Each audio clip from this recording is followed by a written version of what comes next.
Romanos 12, versículo 1. Así que, hermanos, os ruego por las misericordias de Dios que presentéis vuestros cuerpos en sacrificio vivo, santo, agradable a Dios, que es vuestro culto racional. No os conforméis a este siglo, sino transformaos por medio de la renovación de vuestro entendimiento, para que comprobéis cuál sea la buena voluntad de Dios, agradable y perfecta. Primeramente necesitamos ver aquí, dice, así que hermanos, os ruego. Aquí vemos no tanto el corazón de un apóstol, como el corazón de un pastor. Hermanos, el ministro de Dios debe tener pasión. De un sentido debemos sufrir dentro de nuestro corazón. Cuando predicamos el Evangelio a los incrédulos, debemos hacerlo con pasión. No una pasión que tienes que fingir. Si tienes que fingirla, entonces tu corazón está mal. Vivimos en un mundo caído. Personas muriendo y yendo al infierno. El terremoto, 400 y pico personas muriendo. ¿Pensaste en el infierno cuando escuchaste ese número? La mayoría de ellos no conocieron a Cristo, probablemente. Entonces, cuando predicamos, debemos predicar rogando. No manipulando, pero rogando. Y no solamente rogando a los incrédulos, pero también debemos rogar con pasión a los hermanos. Y no solamente a los hermanos que están andando mal, sino aún a los hermanos que están andando bien, que siguen, que se santifiquen más, que estudien más, que amen más, que abunden. Cada persona, cuando tenemos un encuentro con una persona, es una persona que un día va a ser un ser glorificado o una persona en el infierno. Vivimos ante una eternidad, hermanos, y somos hombres de Dios. Cuando miramos al pueblo de Dios, cuando miramos a los incrédulos, debemos llorar. Nosotros tenemos una tarea muy, muy difícil. Constantemente estamos viendo personas que no conocen a Cristo y hermanos que necesitan ser motivados. Yo viajo por muchas partes del mundo, trabajamos en Asia, en la ventana 1040. No millones, 1,000 millones de personas que no han escuchado el Evangelio. O vamos a un lugar en África, las sectas están avanzando más que nosotros. Un hombre que vive porque quiere ganar riqueza es un tonto. Un hombre que quiere tener una vida fácil es un tonto. Pero nosotros tenemos el privilegio de vivir y morir por Cristo. Cuando predico, siempre predico pensando en la eternidad. Cuando testifico pensando en la eternidad. Y cuando predico a los hermanos, sí, son hermanos, gloria a Dios, pero también serán juzgados. También necesitan crecer, necesitan motivación. Y Pablo era un hombre lleno de pasión. Él dice, así que hermanos, os ruego por las misericordias de Dios que presentéis vuestros cuerpos en sacrificio vivo. Pablo está pidiendo a los hermanos que le den su vida a Cristo. La cosa más preciosa que el hombre tiene es su vida. Es la cosa más preciosa. Aún el diablo sabe eso, porque cuando el diablo estaba discutiendo con Dios en el libro de Job, él dijo básicamente, sí, has quitado muchas cosas de Job, pero ataca su vida, su misma vida, y vas a ver que te va a negar. La vida es preciosa, pero Pablo está rogando a los hermanos que pierden su vida por causa de Cristo. Cristo dice lo mismo. El hombre que gana su vida va a perderla. El hombre que pierde su vida, la gana. Ahora, tenemos una pregunta. ¿Cuál es la motivación acá? Es algo muy importante. ¿Cuál es la motivación? Pablo está diciendo, mira, ustedes tienen que entregar sus vidas como sacrificios vivos a Dios. Ellos responden, pero ¿cuál es la motivación? ¿Por qué debo hacerlo? Bueno, en el día de hoy muchas personas dicen muchas cosas. Debes entregar tu vida a Cristo porque Él te va a sanar. Debes entregar tu vida a Cristo porque Él te va a prosperar. Debes entregar tu vida a Cristo porque Él va a arreglar todo lo malo en tu vida. Pablo dice, debes entregar tu vida a Cristo como un sacrificio vivo por causa de, aquí encontramos la motivación, por causa de las misericordias de Dios. Esta es la motivación. ¿Por qué servimos a Cristo? Por causa de las misericordias de Dios. En el libro de Romanos, que no es una teología sistemática, pero hay bastante teología y tiene una buena estructura y una estructura más o menos sistemática. Encontramos algo muy importante aquí en capítulo 12, versículo 1. Lo mismo que encontramos en Efesios capítulo 4, versículo 1. En los primeros 11 capítulos, el apóstol Pablo está explicando todo lo que Dios ha hecho por su pueblo en la persona de Jesucristo.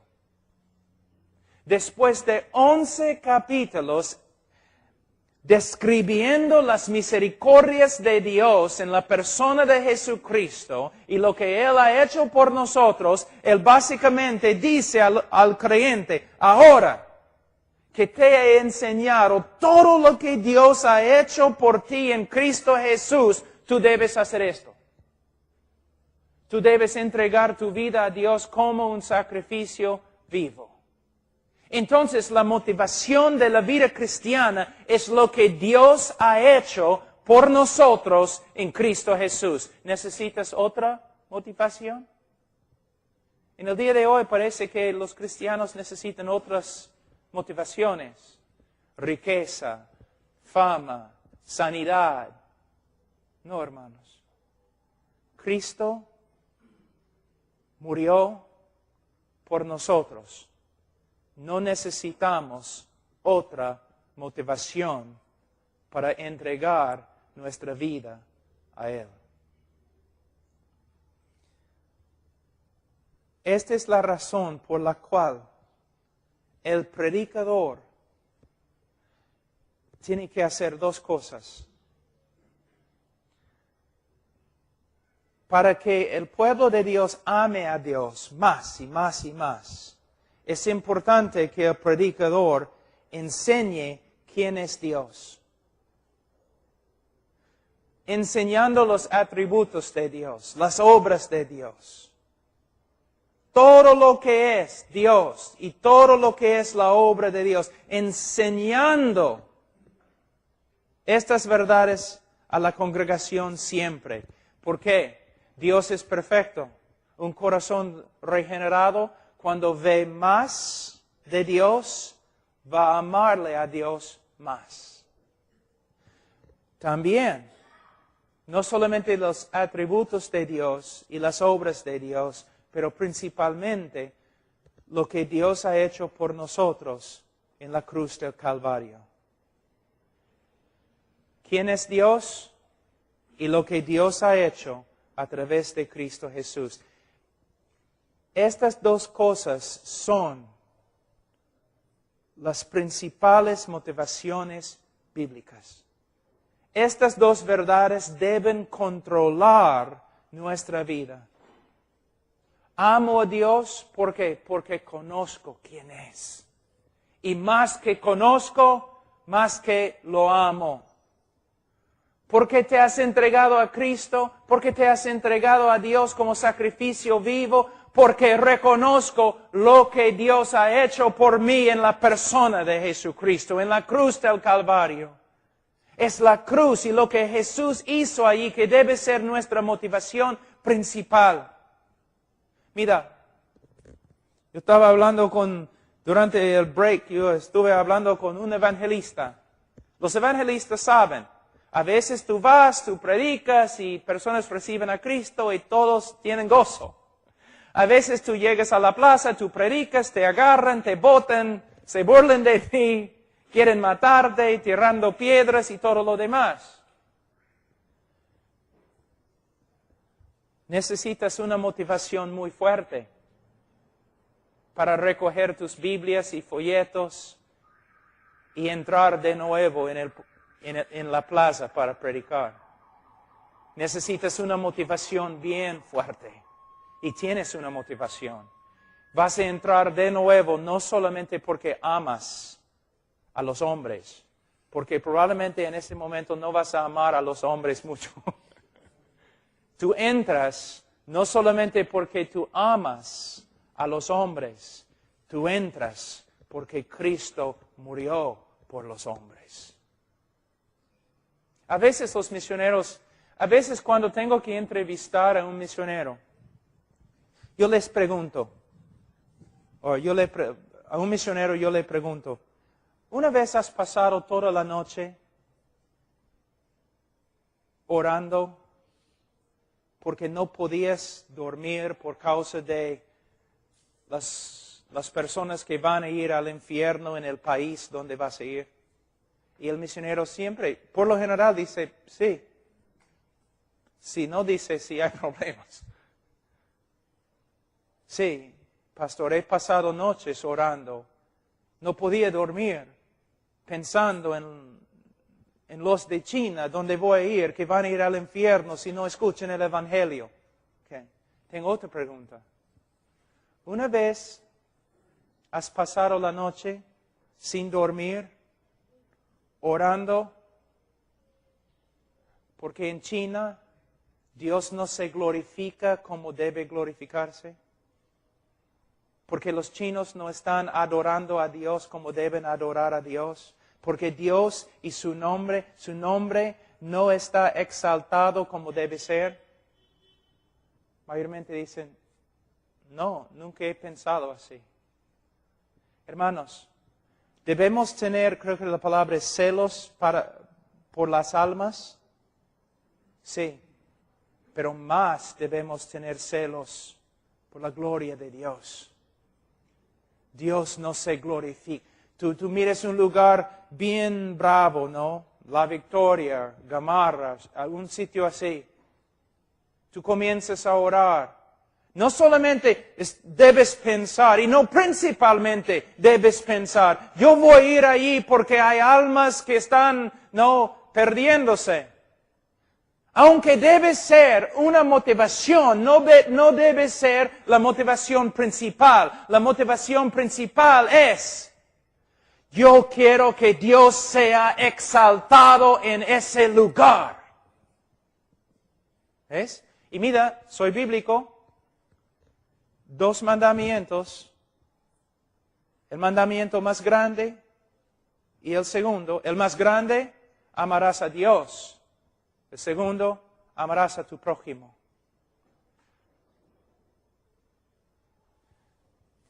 En nuestra misión tenemos una lema, sería la palabra, que dice que su nombre sea grande entre las naciones.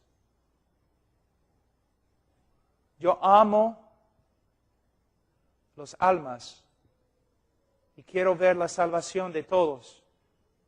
Pero la motivación principal no es el hombre, es la gloria de Dios. En su orden, hermanos.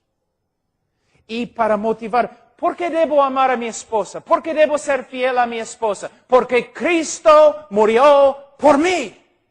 ¿Por qué no debo mentir? Porque Cristo murió por mí. ¿Por qué debo servir en la iglesia? Cristo murió por mí. ¿Por qué debo servir aunque nadie me aprecie? Porque Cristo murió por mí. Es la cosa que debe controlar nuestra vida, las misericordias de Dios en la persona de Jesucristo. ¿Cuán fuerte es la motivación? Sí, estás profundizando lo que Dios ha hecho por ti en la cruz del Calvario. Voy a volver un ratito al comienzo. Es una cosa saber, Cristo murió por mis pecados. Sí, qué verdad. Pero es otra cosa profundizar lo que significa. A pasar una vida tratando de comprender esta gran cosa que Dios ha hecho. Cristo murió por mí. Sí, los soldados lo clavaron a una cruz. Sí. Pero más, Cristo murió por mí. Llevó mi pecado. Llegó a ser pecado. Llegó a ser una maldición. El Padre lo abandonó y el Padre lo quebrantó bajo su ira. Ahora, ¿por mí? ¿Por mí? Cristo llevó mi pecado. Pero cuando comienzas a estudiar lo que es el pecado y cuán horrible que es, el decir Cristo murió por mi pecado, tiene un significado más profundo. ¿Ves? Entonces, la razón por la cual debemos estar enseñando los atributos de Dios es para que el pueblo comprenda quién es Dios y sea motivado por lo que saben acerca de Él. La falta de conocimiento de Dios mata al pueblo de Dios. ¿Cómo van a amar a alguien que no conoce? Muchos tienen conceptos de Dios, aún hermanos tienen conceptos de Dios que son tan antibíblicos. Dios para ellos es como Papá Noel. Entonces, nosotros somos como los mineros que bajan en la tierra y luchan y trabajan para traer oro a la superficie. De la misma forma, nosotros como pastores debemos estar ahí estudiando quién es Dios, qué significa omnisciencia, qué significa soberanía, qué significa el amor de Dios, qué significa misericordia, qué significa estudiando para mostrar a los hermanos, para que ellos puedan glorificar a Dios también. Es nuestro trabajo. No simplemente enseñar lo que debemos o no debemos hacer, sino enseñarles por qué. Siempre investigando quién es Dios y mostrando a los hermanos lo que hemos encontrado. Siempre investigando qué significa Dios me ama, qué significa Cristo murió. Y cuando los hermanos aprenden esas cosas, no vas a tener que manipularlos. Ellos mismos van a querer hacer la obra, si son convertidos de verdad. Su corazón cambiado no va a poder resistir tanto amor. Muchas veces empujamos a los hermanos o tratamos de motivar a los hermanos en vez de mostrando a los hermanos quién es Dios y lo que Dios ha hecho por ellos. Y es difícil, se requiere bastante estudio. Una cosa yo iba a decirles. Ustedes saben que para morir por nuestros pecados, Cristo tuvo que ser hombre, ¿no es cierto? La sangre de cabríos y toros no pueden satisfacer no puede satisfacer la justicia de Dios. El que murió tenía que ser hombre. Adán, el hombre cayó. El hombre merece morir. Solo un hombre puede morir por un hombre. Cristo tenía que ser hombre. Pero a la vez, el que murió tenía que ser Dios. ¿Te das cuenta? ¿Por qué? ¿Por qué tenía que ser Dios? Algunos dicen, no, la razón por la cual Cristo murió es que no había ningún hombre perfecto para morir por el hombre. Un hombre perfecto, solamente hombre, no podría haber muerto por nosotros. No habría sido suficiente. Cristo tenía que ser hombre y morir como hombre, y Cristo tenía que ser a la vez Dios. Algunas razones. Primeramente, ¿qué dice Jonás? No Barbieri, el otro. Jonás Barbieri dice un montón de cosas. Pero ¿qué dice Jonás? La salvación es de ¿quién? Jehová. Esta es la razón por la cual la doctrina de los testigos sin Jehová es tan horrible. ¿Por qué es horrible? Porque ellos niegan la verdad que la salvación es de Jehová. Ellos dicen básicamente que Jehová creó una criatura inocente y mandó esa criatura para que muriese por nosotros. Pero la Biblia dice salvación es de Jehová. El Salvador no solamente tiene que ser hombre, tiene que ser Dios. Porque Jehová es Salvador y Él no comparte este título con nadie. Tenía que ser Dios. Otra cosa, el que murió tenía que dar su vida. Quizás nunca has pensado así. El que murió tenía que dar su vida.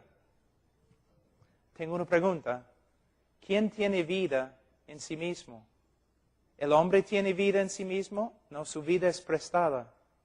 Proviene de Dios. ¿Un ángel tiene vida en sí mismo? No.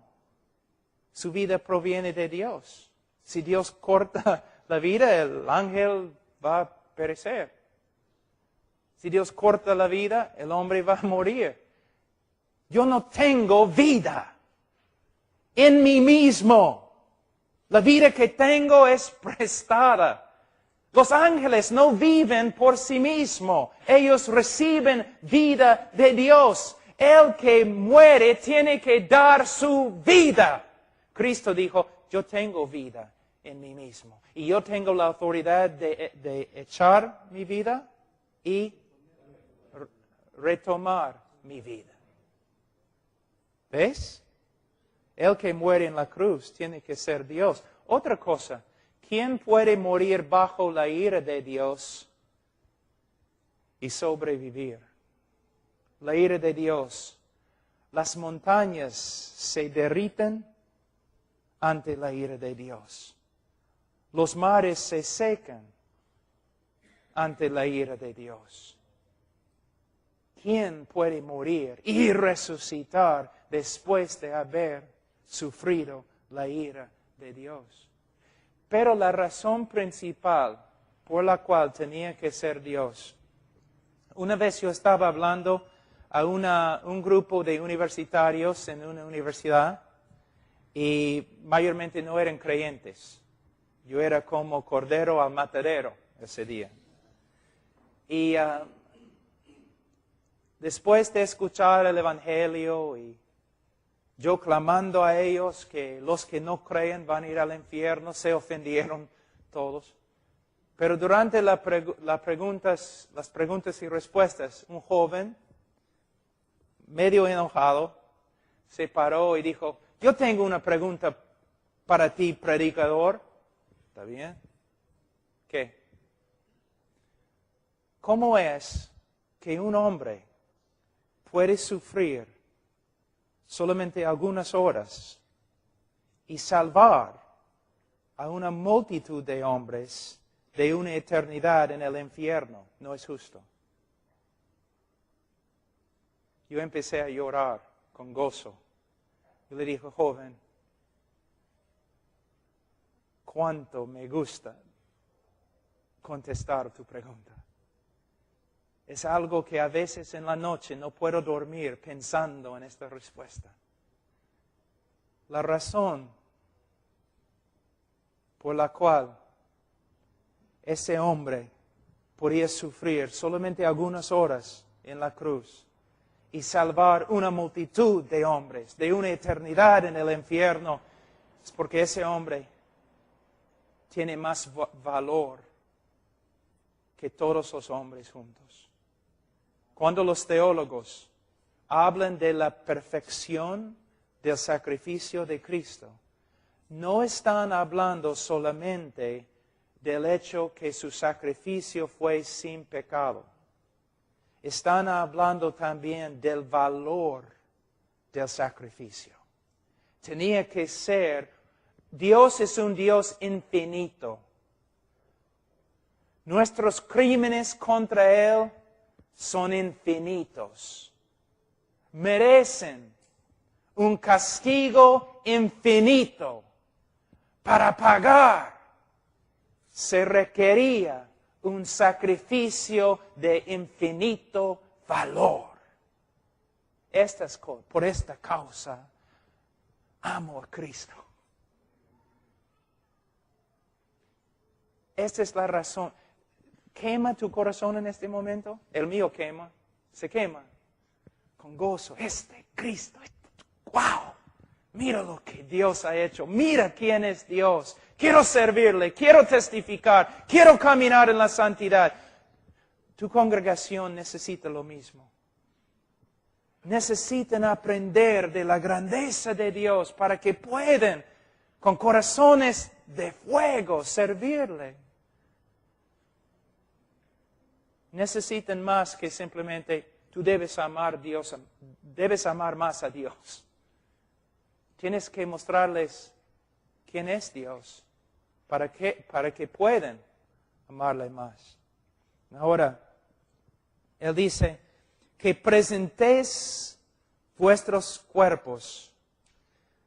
Hermanos, a veces en una campaña evangelística personas pasan adelante y algunos pasan adelante diciendo, mira, me he convertido o quiero convertirme.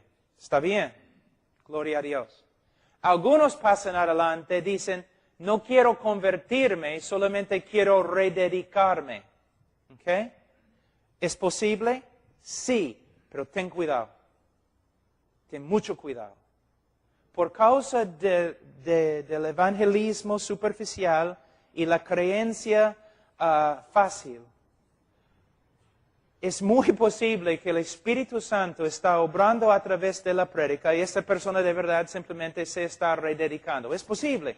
Pero también es muy posible que esta persona es la primera vez que de verdad ha escuchado el Evangelio y no se está rededicando, sino justo se convirtió. ¿Me entienden, hermanos? Hay que tener bastante cuidado. ¿Una persona puede rededicarse en una campaña evangelística? Por supuesto. Pero si eres el evangelista y una persona pasa adelante diciendo quiero rededicarme, debes tener cuidado con él. Porque no puedes asumir o presumir que ya ha escuchado el Evangelio presentado correctamente. No puedes. Porque hay mucho Evangelio no muy bíblico. Entonces, cuando esa persona dice que quiere rededicarse, debes aconsejarlo con cuidado. No asumiendo que ya es salvo. Puede ser, esta es la primera vez que el Espíritu Santo de verdad ha obrado en su corazón y él ha hecho una decisión bíblica. De verdad. No debemos negar esto, se puede rededicar, pero ten cuidado. Como un buen maestro, un buen consejero, ten cuidado. Ahora, ¿por qué digo eso? Porque cuando dice que presentéis vuestros cuerpos, el tiempo en griego indica una vez para siempre debes presentarte. Una vez para siempre. Es la idea. Hermanos, algunas cosas. A veces personas dan invitaciones y personas pasan adelante. ¿Ok? No tengo nada en contra de eso, está bien. Pero a veces dicen que deben venir al altar, ¿no? ¿Has escuchado este tipo de habla? Debes al altar, orar aquí en el altar. Hermanos, este no es un altar. El cristiano tiene un altar, es la cruz del Calvario. Si tienes otro, tienes grandes problemas con el libro de Hebreos. Este es una plataforma. Ahora, aquí es un problema. No es un problema tanto en los lugares donde el Evangelio no ha entrado, pero en lugares como Lima hay un problema. Es un problema psicológico. Es así. Muchas personas que han pasado mucho tiempo en la iglesia, estoy hablando de cristianos, ¿ok? Cristianos. Dios comienza a obrar en su vida, vamos a decir, convenciéndolos del pecado. La persona pasa adelante y ora, ¿ok? Pero es algo psicológico, es como la persona ora 5 minutos y ya, todo está bien. Eso no es lo que Dios quiere. Ellos ya están, después de orar 5 minutos, están sueltos, ¿no? Del problema, de la convicción y todo lo demás. No está bien. Es mejor que una persona... No es que no pueden pasar adelante, pero no queremos que pase adelante como si este fuera un lugar mágico para dejar su pecado, después de 5 minutos de pensar en su pecado y regresar, y de nuevo, no solamente regresar a la casa, pero vuelven al mismo pecado. ¿Me entienden, hermanos? ¿Me entienden? ¿No? Ok, voy a intentar de nuevo. A veces este lugar aquí llega a ser un lugar mágico, donde las personas dejan sus pecados. Los creyentes oran 5 minutos, ya todo está bien, voy a volver a la casa. No, si es un pecado en su vida, un problema, en vez de simplemente orar aquí 5 minutos, quizás necesiten hablar con el pastor y orar con el pastor como 1 hora, 2 horas, o 3 horas, o 6 semanas. Este no es un lugar mágico donde simplemente dejamos nuestro pecado. Si tenemos pecado en nuestra vida, algo que nos está hundiendo, no debemos ir a un lugar y orar. Quizás debemos ir a un consejero bíblico que nos puede ayudar con las escrituras y chequear cada 2 semanas o algo para ver cómo estamos haciendo. ¿Entienden, hermanos? Ojalá. Mi español no es muy bueno. Esto no significa que una persona no puede pasar adelante. No significa algo así. Solamente estoy diciendo, ten cuidado. Porque ustedes saben, algunas veces cuando en las iglesias, ¿no? Cada vez que predicas, la misma hermana, oh Dios mío, y se pone a orar. Nunca cambia, pero cada domingo está ahí en el altar orando. Quizás debes ir, hermana, quizás tú debemos tener una reunión algunas horas y hablar de tu problema. ¿Ves? Es lo que estoy diciendo. También, no entre los incrédulos, pero entre los hermanos. Si estás predicando y hay un hermano que constantemente viene para rededicar su vida, hay problemas.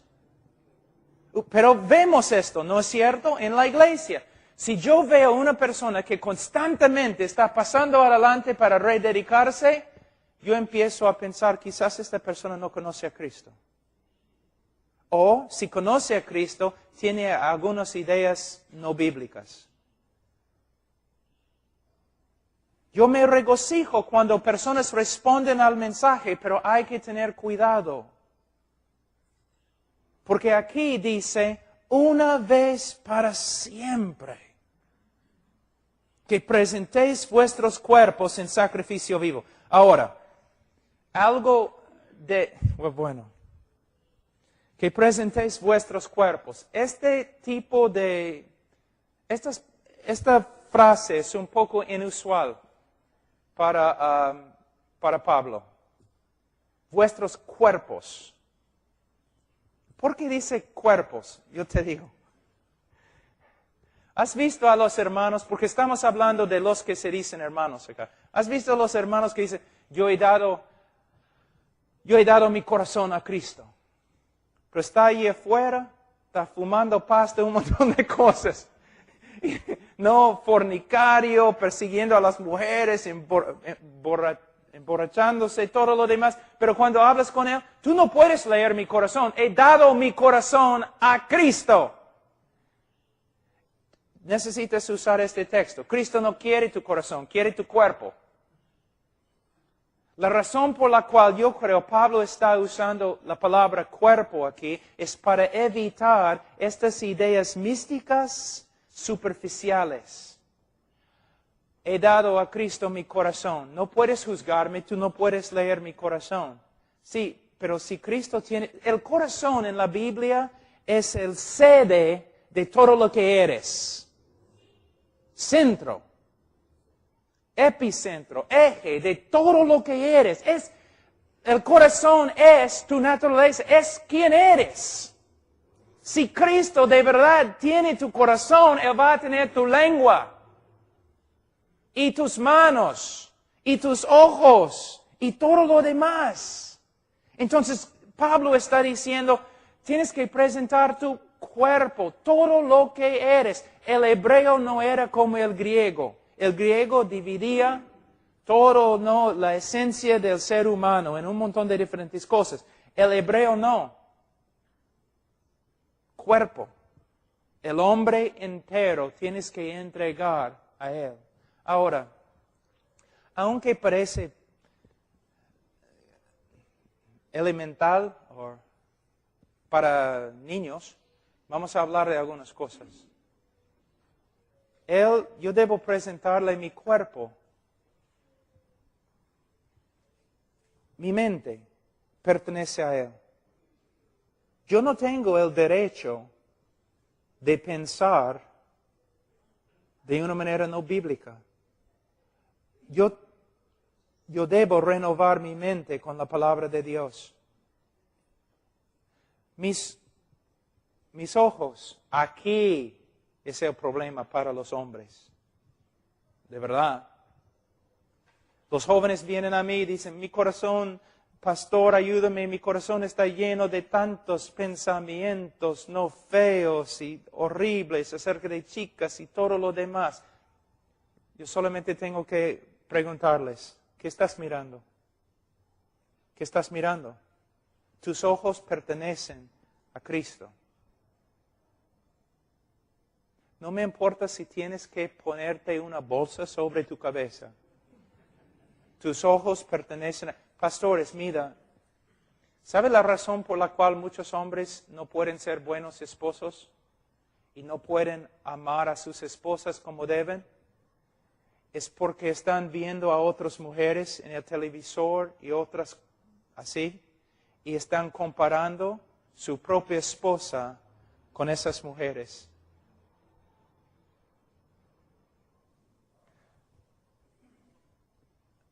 Los ojos. No puedes ser un hombre de Dios sin controlar los ojos. No puedes. No puedes, no puedes, olvídate. No me importa cuán inteligente que seas, los ojos. Hay lugares, hay tiendas. Estas grandes tiendas en Estados Unidos que se llaman malls, like Jockey Plaza. Yo no voy.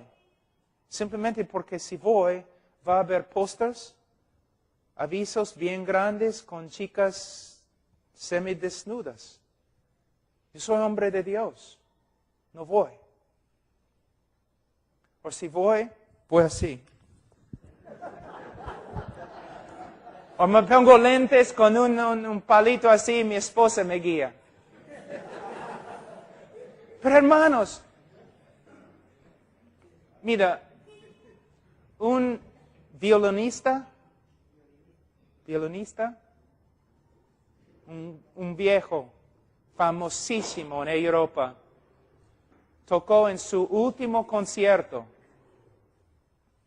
Y después de tocar, un joven violinista se le acercó y dijo, Señor, yo daría mi vida para tocar como tú.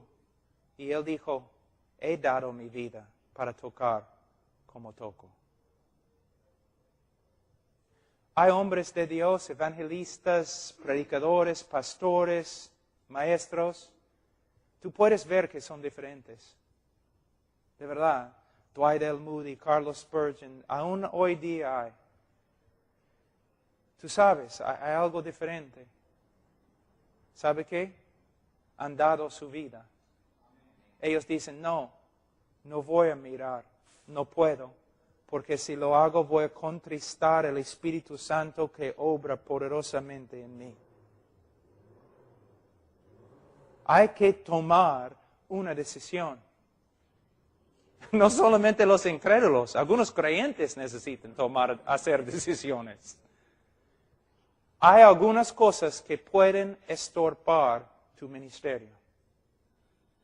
No sé cómo funciona la soberanía de Dios por acá, el cristiano y su voluntad por acá, no sé cómo, no sé, pero solamente yo sé esto. Dios es soberano y el que empezó en ti la buena obra la va a perfeccionar y a la vez puedes estorbar tu ministerio. Es cierto. Y mayormente es por la falta de santidad. Los ojos, los oídos, las manos, los pies. Todo pertenece a Él. Si respiras, es solo para Él que respiras. Si tu corazón bate, es para Él, para servirle a Él. Todo es para Él. Eres esclavo. When Pablo dijo que él era esclavo de Jesucristo, ¿no? Varias veces él tiene ese, ¿no? Doulos tu Theo, doulos yo su Cristo, constantemente en sus cartas. Yo creo que él estaba diciendo que él era prisionero del amor de Dios. El amor de Dios le empujaba, le controlaba. Todo era eso. Yo soy prisionero, yo no puedo hacer otra cosa. ¿Por qué? Porque me ama. Muchas personas, yo sé que estoy hablando de un montón de cosas, pero no tenemos mucho tiempo. Hay muchos que dicen, yo hago esto porque amo a Jesús. ¿Okay? Yo hago esto porque amo a Jesús. Y está bien, pero no es la motivación principal, porque a veces no amas a Jesús. Y muchas veces tu amor para con Jesús es muy débil.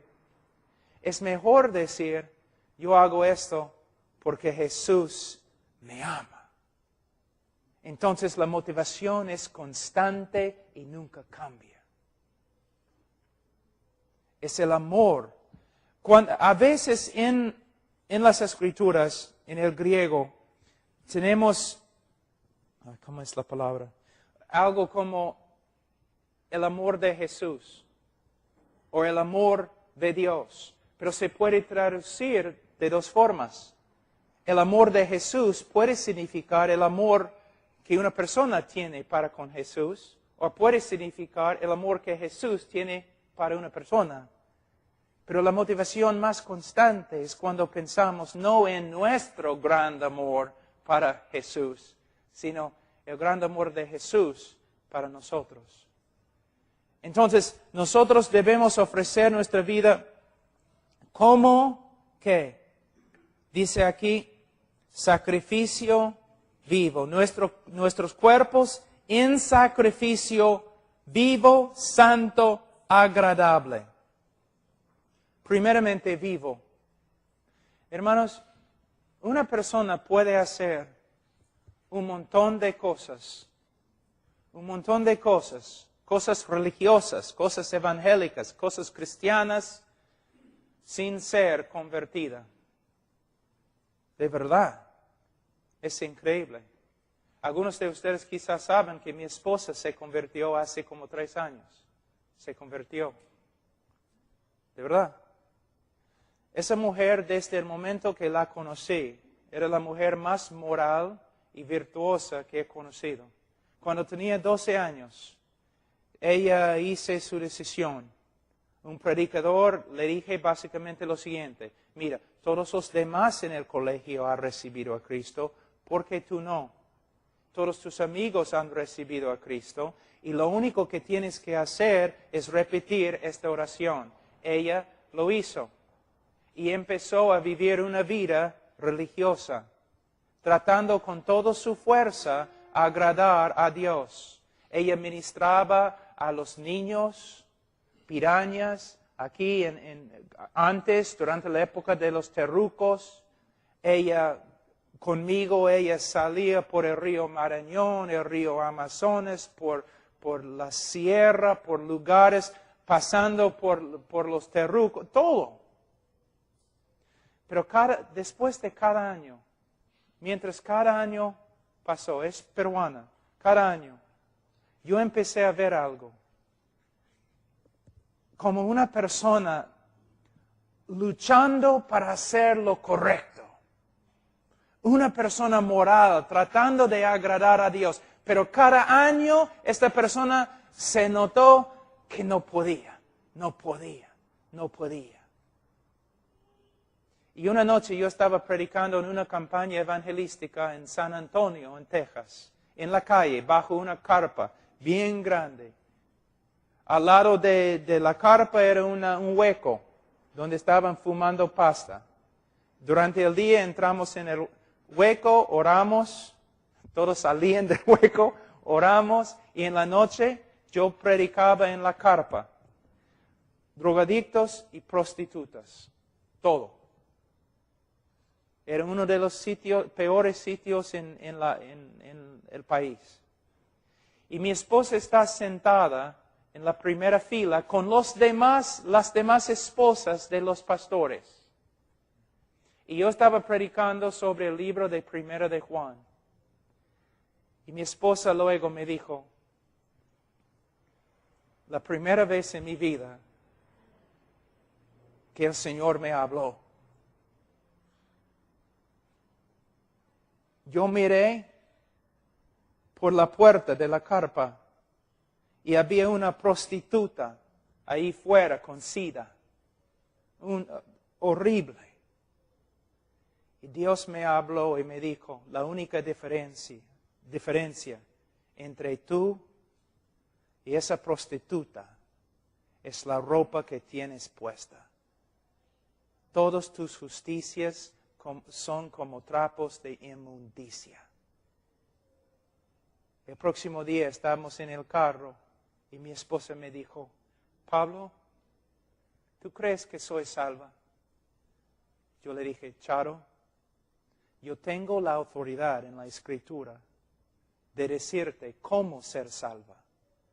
También tengo la autoridad de enseñarte cómo un creyente puede tener la seguridad de la salvación. Pero Charo, yo no tengo la autoridad de decirte que eres salvo o no eres salvo. Es la obra del Espíritu Santo. Entonces llegamos al departamento. Yo bañé mis 2 hijos en la cama y yo fui a la cama también. Yo le dije a mi esposa, busca al Señor hasta que te salve. Como medianoche, alguien me despertó, Pablo. ¿Qué? Creí, soy salvo. Soy salva, el Señor me ha salvado. Ahora no es una obra, su presencia, su poder, su vida. Soy salva. Es una persona totalmente diferente. Pero muchas personas se enojaron después de escuchar su testimonio. Pero era una mujer tan moral, una mujer tan devota, una mujer entregada a la obra. ¿Cómo puede ser? ¿Cómo puede ser que no es creyente? No era creyente.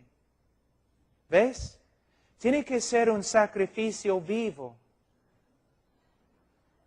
Una persona que ha sido regenerada por el Espíritu Santo, una persona que cree, una persona que está confiando solo en Cristo. Obras religiosas no tienen ningún valor. También cuando usa la palabra vivo acá, tiene que ser un sacrificio animado. Hermanos, ustedes van a ver un juego de fútbol, se portan como locos. Tanto ánimo y todo lo demás. Hermanos, debemos tener ánimo en las cosas de Dios. De verdad debemos animarlos los unos a los otros. Es lo que significa. Por medio de mi vida, tú debes estar más animado. Por medio de tu vida, yo debo ser animado. Es la razón por la cual nos reunimos. Pero esa es otra cosa, ¿no? Ya has venido, todos han venido a la iglesia esta noche. Gloria a Dios. ¿Y para qué? ¿Solamente para recibir? No, nos congregamos no solamente para escuchar un sermón y no solamente para cantar como un grupo. Debemos congregarnos para animarnos los unos a los otros. Hay un ministerio grande que no se hace en la iglesia en el día de hoy. Los miembros vienen para recibir, nada más. Pero tenemos que crear puertas abiertas para que puedan ministrar. Es lo que, una de las cosas los carismáticos hacen, y de verdad no soy carismático, pero mira, voy a mostrarles esta diferencia. Los carismáticos empezaron con las células, ¿no? Primero los terrucos, luego los carismáticos. Ok. Tienen sus células. ¿Y qué pasó? Con sus células, sus células comenzaron a crecer y multiplicarse. Los bautistas dijeron, entonces necesitamos hacer células también. Nada. ¿Sabe por qué? Yo te digo por qué. La razón por la cual las células fracasaron. Esa es la razón. Hicimos la misma cosa en la célula que hicimos en el culto. De nuevo, es solamente más pequeño. Ok, una célula de 10 personas. Ustedes se sientan allí, no hagan nada, yo voy a predicarles. Los carismáticos en sus células, ¿qué pasa? Todos están ministrando. Todos están edificando. Caramba. Doctrina errónea, de verdad. Pero había una cosa que estaban haciendo correctamente. Estaban ministrándose los unos a los otros. Y por eso la célula, vida. Pero los bautistas, las células eran solamente un pequeño culto.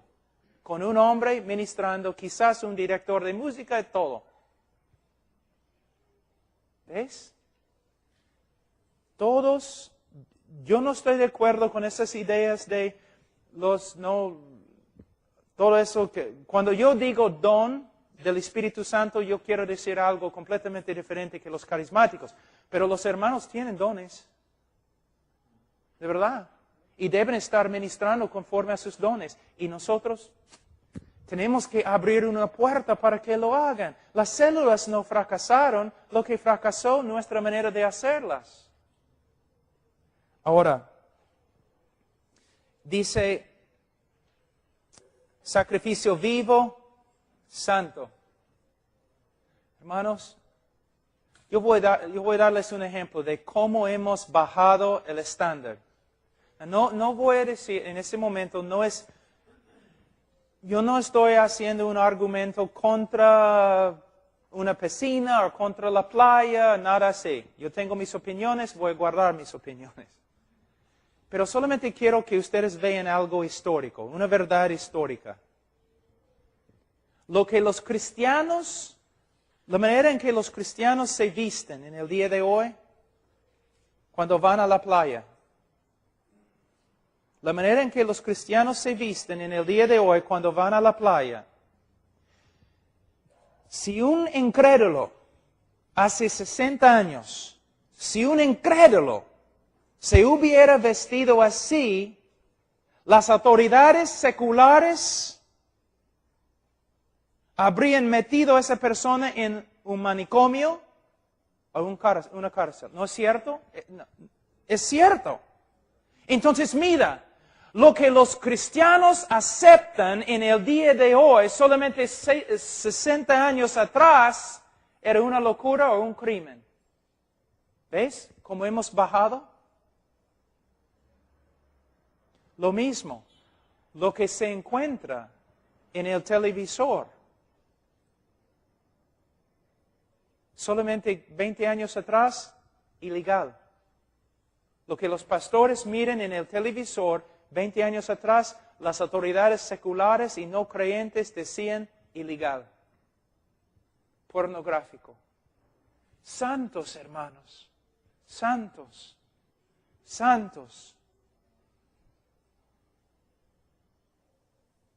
Es verdad. Es algo que tenemos que pensar en eso.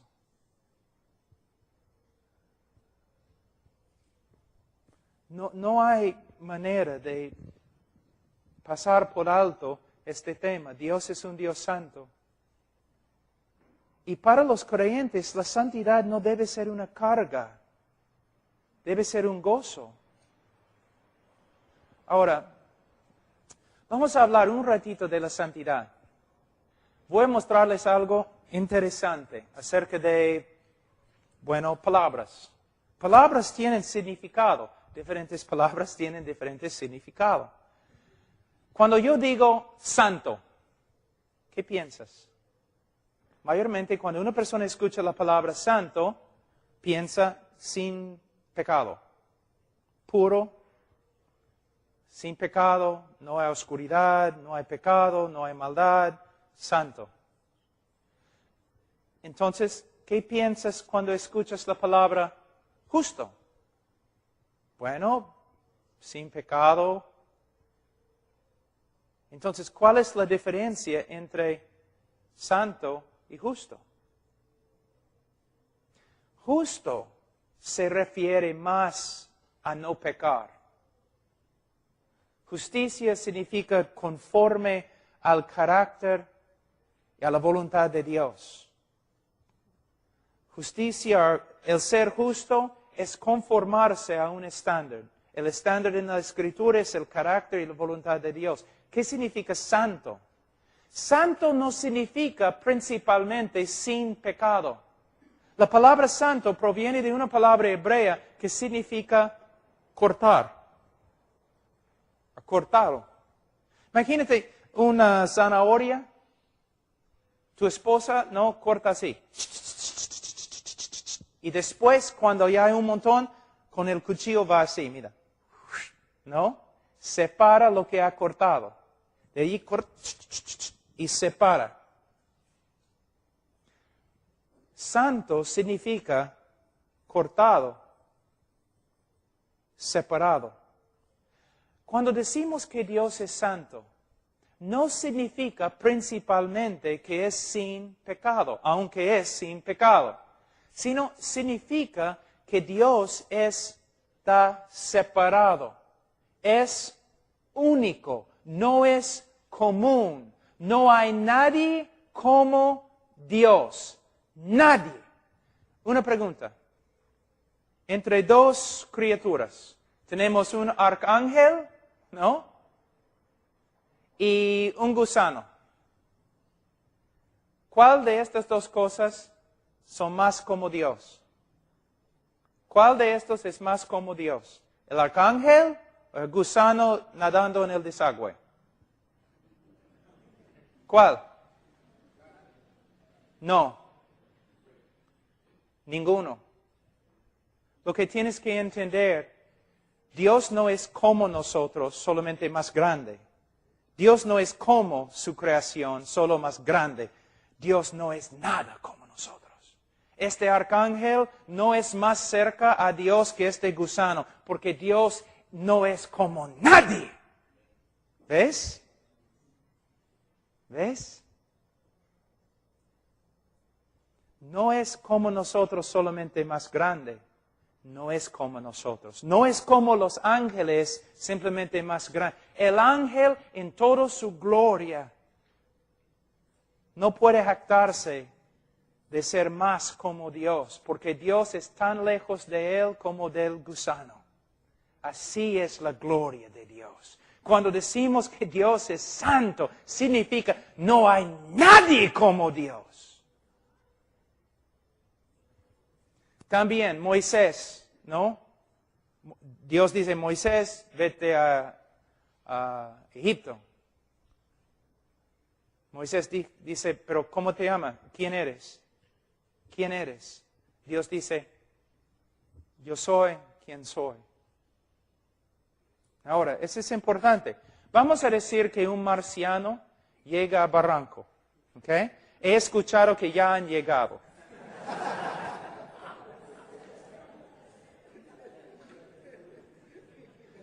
Yo vi uno anoche con su pelo así y todo.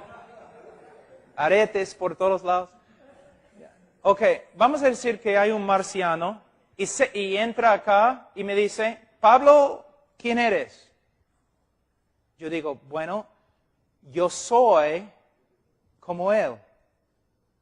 Y yo soy como él. Yo soy como él. Yo soy como él. Hay un montón de ilustraciones de mí. Hay muchos como yo. Entonces yo puedo decir, yo soy como él. Cuando Moisés preguntó a Dios, Dios, ¿quién eres? Yo soy como soy. No hay nadie como mí. Pero hace 2000 años alguien preguntó, Dios, ¿quién eres? Y Dios dijo, yo soy como él, señalando a Jesucristo. Entonces, cuando dice que Dios es santo, significa que es totalmente separado. ¿Sabe qué? No es bíblico decir Dios es número uno en mi vida. Dios es tu vida. Él no tiene competencia. No hay 2, 3, 4, 5.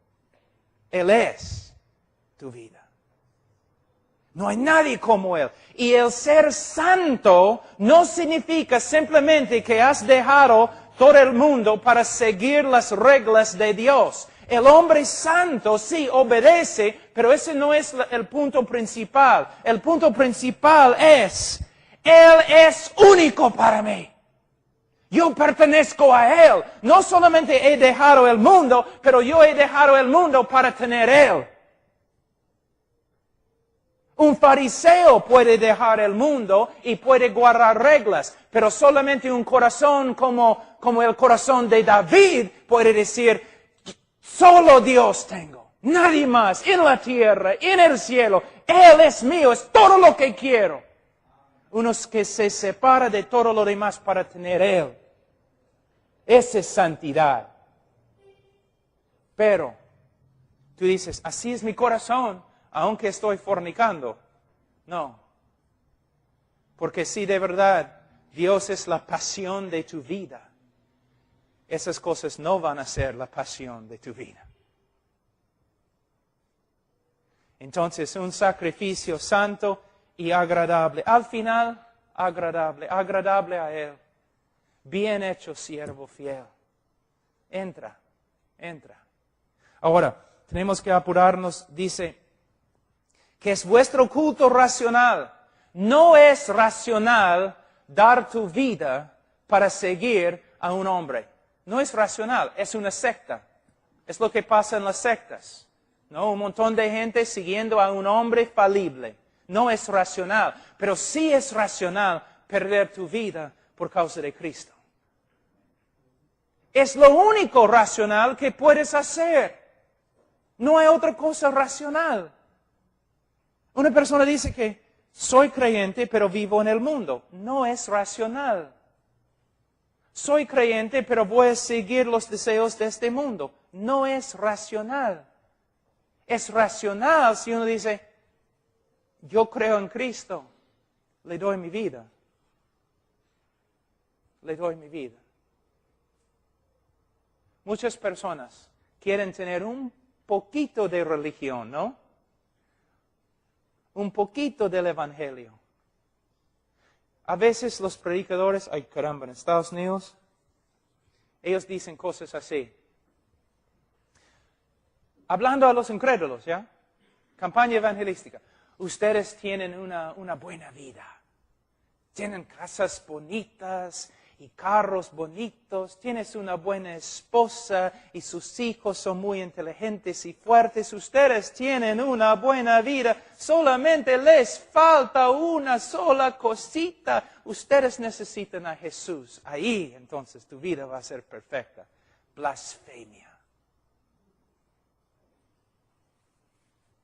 Cristo no es una cosita que necesitas para cumplir todo lo demás. Si no tienes Cristo, no tienes nada. Nada. Nada. Ustedes saben, los que son casados, tu esposa no puede comprar un vestido. Solo un vestido. Porque un vestido necesita correo. Y un correo necesita zapatos. Y zapatos necesitan un sombrero, algo, y una bolsa así. Y al final ya tienes que vender tu carro y todo lo demás.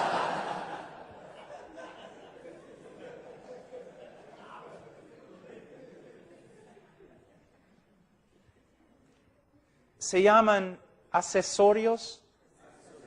Accesorios. Cristo no es un accesorio. No es un accesorio.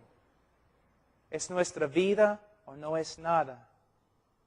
Es por eso cuando la Biblia dice los que le recibieron, reducir esto a la repetición de una oración es horrible.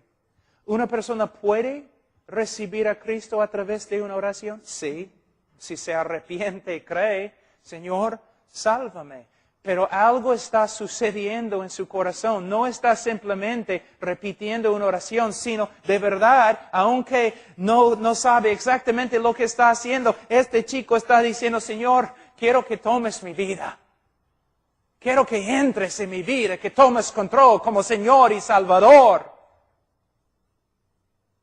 ¿Ves? Es nuestra vida. Es por eso Jesús dijo, a menos que coman mi carne, beben mi sangre, Él está diciendo, yo soy la misma sustento de tu vida. Tú vas a vivir por medio de alimentarte de mí. Yo soy tu vida, soy el aire que respiras. Pastores, tú dices, pero ¿cómo puedo, qué tengo que hacer para que mi congregación viva así? Tú tienes que vivir así. No se enseña. Un virus no se enseña, se contagia, ¿no? ¿Sabe lo que los rusos decían en la época de los comunistas? De la virus que se llama Jesús, no hay cura. Porque ellos mismos notaban que después de conocer a Cristo, un ruso moría, pero no negaba a Cristo. Es lo mismo, hermanos, si ustedes están ahí, un pie en el mundo, un pie en el reino, emocionado con respecto al fútbol, pero no con Cristo, el Calvario, viviendo en pecado, viendo cosas que no debes ver, cometiendo fornicación y un montón de cosas, ¿cómo van a tener pasión en su vida? Mintiendo, no cumpliendo su palabra, todo lo demás. No tienen que ver un hombre animado por el Espíritu Santo. Ahora, dice, no os conforméis a este siglo. Cuando hacemos adobe, a veces con Paco yo hice adobe ahí en la sierra, en aserradero, ¿no? Una caja así, y primero pones un poco de arena seca, de ahí un montón de barro, y no, ya, un adobe, perfecto. Otro adobe, igualito al otro, otro adobe, igualito al otro. ¿Cómo igualito? La misma molde, el mismo molde. Ese es exactamente lo que este texto está diciendo. No seas hecho del mismo molde de este mundo. El mundo quiere influenciarte, quiere cambiarte, moldearte. Y cuando es una persona, por ejemplo, en una secta o algo así, y reconocemos al toque, todo es mentira, no nos afecta. El problema es cuando poco a poco el mundo va entrando en la iglesia.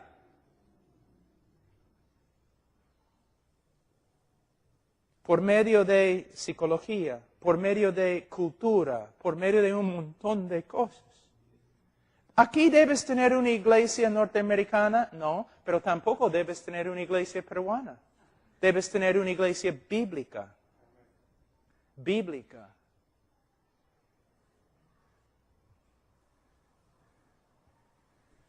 Hermanos, Martín no debería haberlo hecho, pero me mostró un montón de videos por el internet de este Marcos Witt y todo eso. Era un escándalo, hermanos. Un escándalo. Señor Witt, ¿por qué tanta gente ha comprado tu música? Muchos de los músicos seculares tienen envidia de ti. Bueno, es porque yo tengo un Dios alegre. Y todos quieren un Dios alegre. Y Dios quiere besar a todos.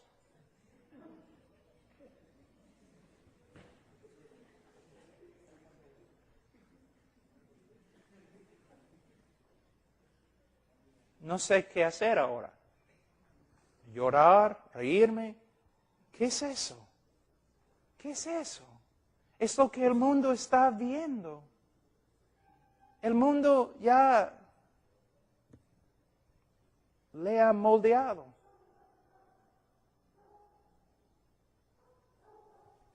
Hermanos, yo veo entre las iglesias bautistas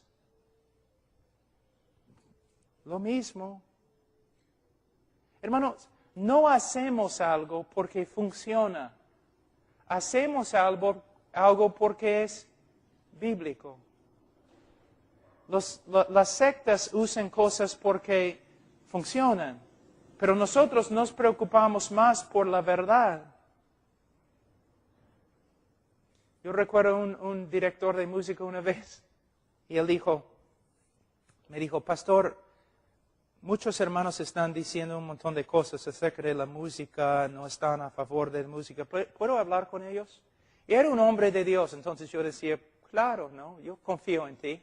Entonces se paró y dijo, muchos de ustedes me dicen que no quieren cantar los himnos y que ustedes quieren música más movida y que ustedes no han sido bendecidos por la música que tocamos acá.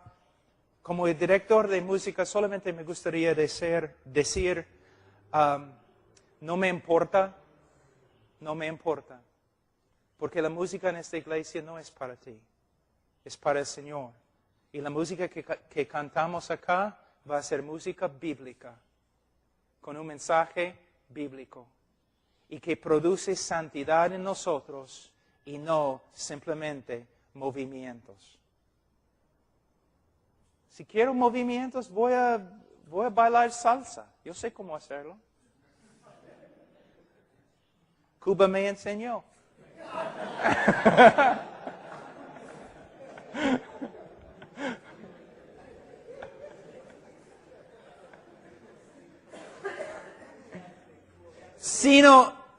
sino transformaos por medio de la renovación de vuestro entendimiento. Es la misma palabra que se usa en la montaña de transfiguración.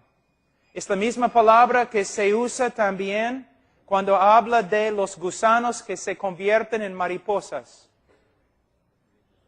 Metamorfizarse.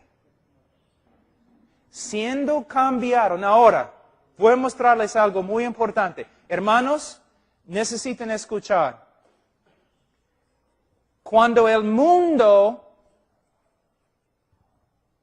intenta cambiarnos, el mundo usa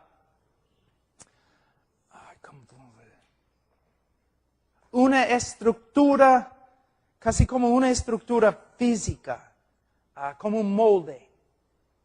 Quiere cambiarnos, aplicando presión acá, aplicando presión acá, aplicando presión acá, tratando de moldear nuestra vida por medio de la influencia de afuera, moldeándonos.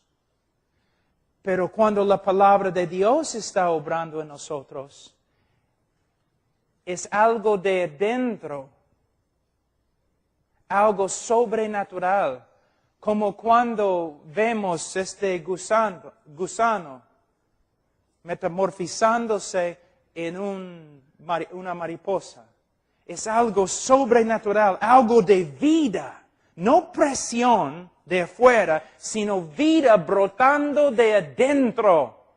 Pastores, ustedes no pueden manipular a la congregación por medio de simplemente no aplicar presión y gritar y amenazar y todo lo demás, pero por medio de darles la palabra. Si la palabra, cada domingo la palabra,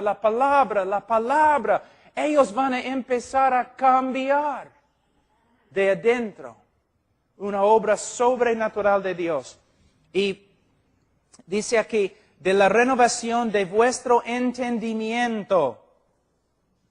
Hermanos, muchas personas dicen, yo no quiero estudiar doctrina. Yo solamente no quiero estudiar teología, solamente quiero a Dios.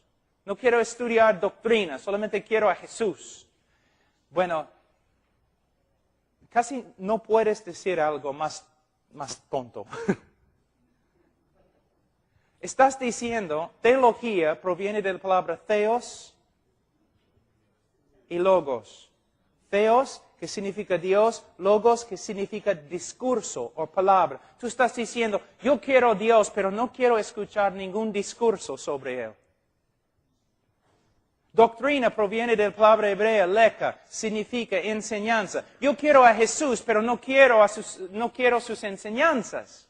No, hermanos, es por medio de renovar la mente. Tú dices, ya, pero hay un problema. Vamos a decir que tengo un vaso de agua. ¿Alguien tiene sed? Sí, pastor, tengo sed. Aquí, un vaso. ¿Y tú? ¿Vas a tomar del vaso? Pero antes de tomar, yo te digo, un ratito, es 99% puro, por si acaso. Tú dices, ¿qué? ¿99% puro? Sí, 99% puro. El resto, orina de vaca. Y tú dices, oye, toma pues. No tengo sed. ¿Ok? Mira, yo voy a decirles algo que es verdad. Puedes estudiar la Biblia 10 horas cada día. Pero si después de estudiar la Biblia, después de 10 horas de estudiar la Biblia, tú te fijas en algo mundano, probablemente vas a contaminar todo lo que has hecho. No es solamente renovar la mente, sino separarse de todo lo que contamina. Hay una diferencia. Y algunos de ustedes tienen un problema porque leen la Biblia y inmediatamente se olviden de lo que han leído. ¿No es cierto? O quizás yo soy el único que hace eso. Ok, pero mira. Un día un niño se fue a su abuelo y dijo, abuelo, caramba, yo leo la Biblia, pero después de leer la Biblia yo me olvido de todo lo que he leído. no vale. Entonces su abuelo dijo, bueno, este balde así, que usamos para llevar carbón, sí, abuelo, vete al río, llena el balde, regresa. Entonces el niño agarró el balde, se fue al río, lo llenó de agua, regresó. Pero mientras estaba regresando había huecos, un montón de huecos en el balde. Entonces regresó, dijo, caramba, no hay agua porque hay huecos por todos lados. El abogado dijo, vete al río de nuevo. Se fue al río de nuevo, un montón de agua en el balde, regresó a su abuelo de nuevo. No hay agua, no vale hacer esto porque no hay agua, hay huecos. Él dijo, mire dentro del balde. Miró dentro, limpio. Aun cuando no entendemos lo que leemos, aun cuando no recordamos de lo que leemos, la palabra de Dios nos limpia. Y la Biblia no dice, lee la Biblia solamente si puedes recordar lo que has leído.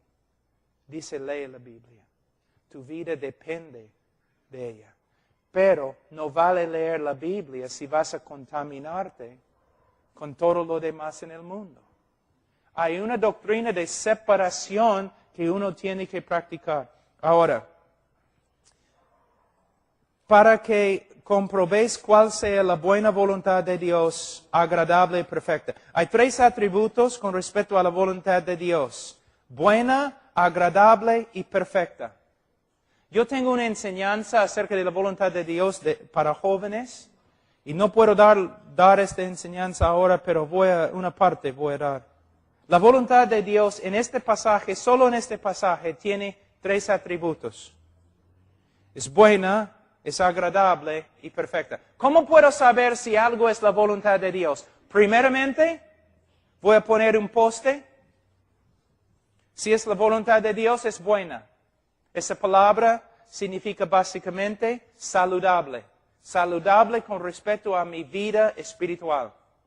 Si es la voluntad de Dios, va a ser saludable para mi vida espiritual. Quizás es la voluntad de Dios que me crucifiquen, pero todavía va a ser saludable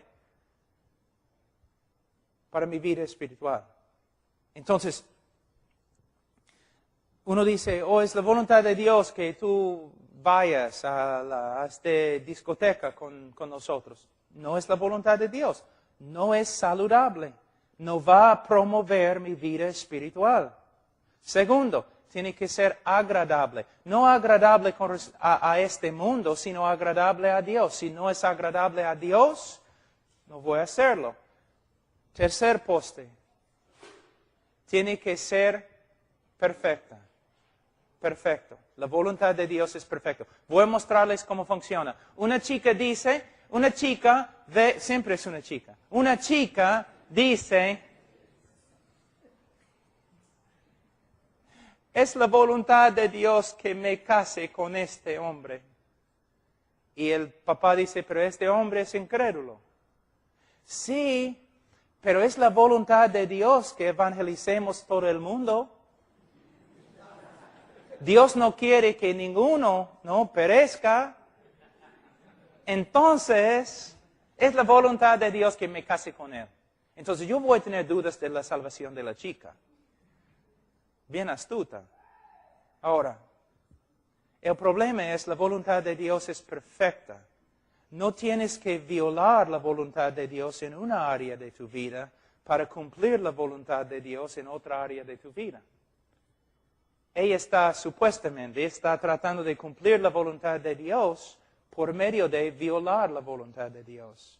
Es la voluntad de Dios que el chico se salve, pero no es la voluntad de Dios que ella salga con él. ¿Ves? Otra ilustración. Yo he tenido que sacrificar mi familia por causa del evangelio y el ministerio. Mentira. Porque si en la providencia de Dios eres casado, estás bajo ciertos mandatos. en las Escrituras, como un hombre casado. Mandamientos que tienes que cumplir. También si el Señor te ha llamado al ministerio, hay algunos mandatos. Estás bajo estos mandatos y tienes que cumplirlos. Cuando tú dices que no puedo cuidar mi familia porque estoy en el ministerio, estás diciendo que la voluntad de Dios no es perfecta. Porque tienes que violar un aspecto de la voluntad de Dios, no cuidar a tu familia, para cumplir la voluntad de Dios, que es ministrar. No. Las dos cosas puedes hacer. Las dos cosas. Y si haces las dos cosas bien, vas a morir joven. Ok. Dios les bendiga, hermanos.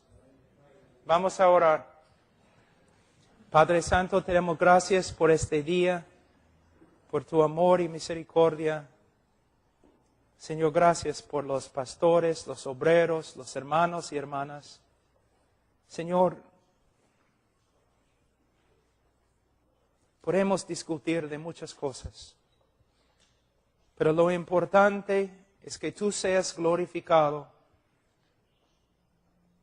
por medio de la redención de pecadores a través de la cruz del Calvario.